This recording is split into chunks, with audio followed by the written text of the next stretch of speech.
Primeiramente, sejam muito bem-vindos, senhores e senhoritas. Como que vocês estão? Tranquilos? Tudo certo?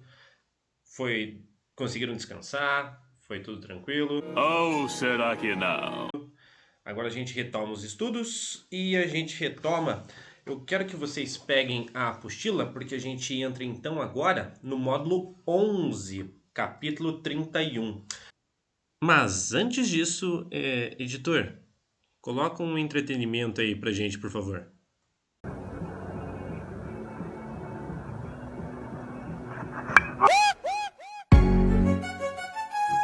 What it is? Então, beleza, gente, ó. Acompanhe comigo lá na página número 6, tá? É claro. Bom, o que falar sobre o conjunto dos complexos?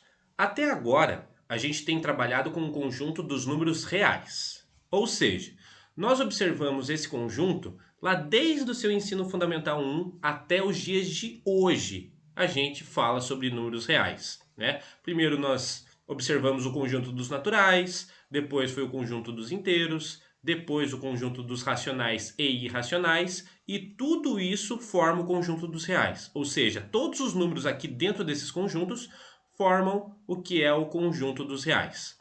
Bom, tem algumas restrições que cada conjunto teve e foi necessário criar um outro novo conjunto a partir dessa restrição do antigo conjunto. Por exemplo, nos naturais, nós tínhamos os números 1, 2, 3, os que representavam contagem, né? O zero depois foi incluído como um número natural. Bom, dentro das operações dos naturais, as operações de soma, toda soma natural resulta sempre um natural. Mas na subtração, isso não é verdade. Porque se você pegar um número menor e subtrair de um número maior, ele não vai resultar um número natural, ele vai resultar um número negativo. Então, precisou-se criar na história, né, um novo conjunto, que é o conjunto dos inteiros. Esse conjunto aborda desde o menos infinito, menos, sei lá, vem lá do menos infinito, menos 10, menos 9, menos 8 e assim por diante até o zero. 1, 2, 3 e todos os naturais. Bom, dentro dos inteiros, nós podemos fazer soma, subtração, multiplicação e todas essas operações resultam então em números inteiros. Só que o que não acontece com a nossa divisão. Se a gente pegar, por exemplo, o número 1 e dividir pelo número 2, vocês vão ver que a gente encontra 0,5, né? Meio. E 0,5 não é um inteiro. Por isso que foi então criados os números racionais. Dentro dos números racionais nós temos as frações, as dízimas periódicas, todos os números que são feitos da criação da divisão de dois números inteiros. Os irracionais, como não estão dentro dos racionais, é justamente o oposto. Quando a gente não consegue fazer da divisão de dois números inteiros, são os irracionais.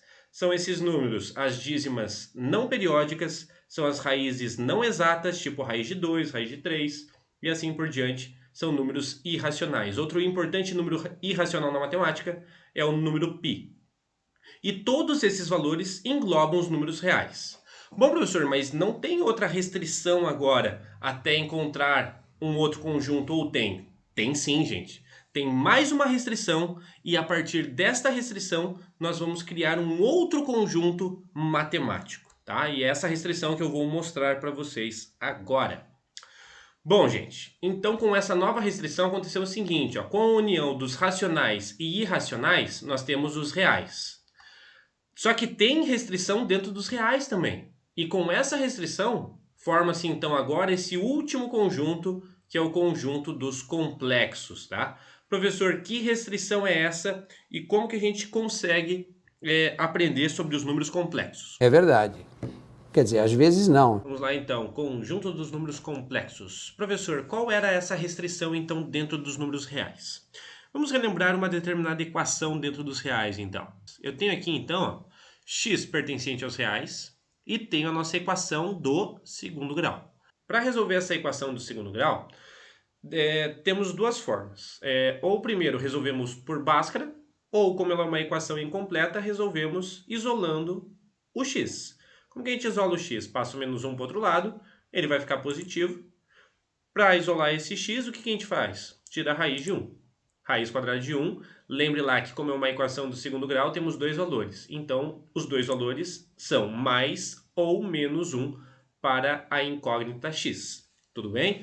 Essa é uma equação do segundo grau que a gente sabia resolver, que tinha solução. Só que tinha algumas equações do segundo grau que não possuem solução, que é esse tipo aqui, por exemplo. Se você pega x² mais 1 igual a 0, na hora que você jogar o mais 1 para o outro lado, ele vai ficar negativo. E na hora que você extrai a raiz desse número negativo, observe que isso aqui, ó, não existe nos números reais. Não tem como eu pegar um valor, multiplicar por ele mesmo e resultar menos 1. Então, nós dizemos que não existe, ó, esse e para o outro lado cortado significa que não existe x tal que ele pertença aos reais para satisfazer isso. Então, essa era a restrição dentro dos reais. Ah, professor, então agora a gente vai ter solução dentro dos complexos? Perfeito! Então agora aparece solução para a gente dentro dos números complexos. Para entender isso aqui, então, nós vamos entender um pouquinho sobre a unidade imaginária. Essa parte está lá na página 7 para vocês, tá? O que seria essa unidade imaginária? Então é justamente em cima desta restrição aqui que a gente vai operar, ó. Nós vamos chamar na matemática a unidade imaginária da letra minúsculo i. Então essa letra aqui agora vai representar para a gente a unidade imaginária. Essa letra aqui, essa incógnita, ela é um determinado valor numérico.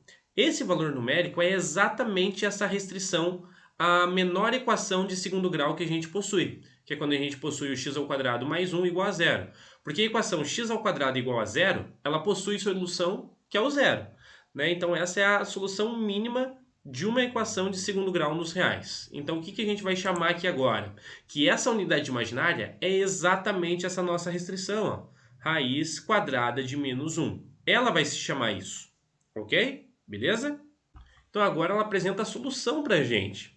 Bom, a gente pode fazer desse jeito, né? Mostrando que é exatamente o raiz de menos 1 e igualando a unidade imaginária, ou... Ah, professor, na fórmula de Bhaskara vai dar o mesmo resultado? Sim, né? Tem que dar o mesmo resultado. Então, vamos aplicar lá a nossa fórmula de Bhaskara. Fórmula de Bhaskara, vamos substituir os valores aqui na fórmula. Lembre que o a aqui é igual a 1, porque está à frente do x². Não temos o coeficiente b, é o que só acompanha o x, ele não está nessa equação.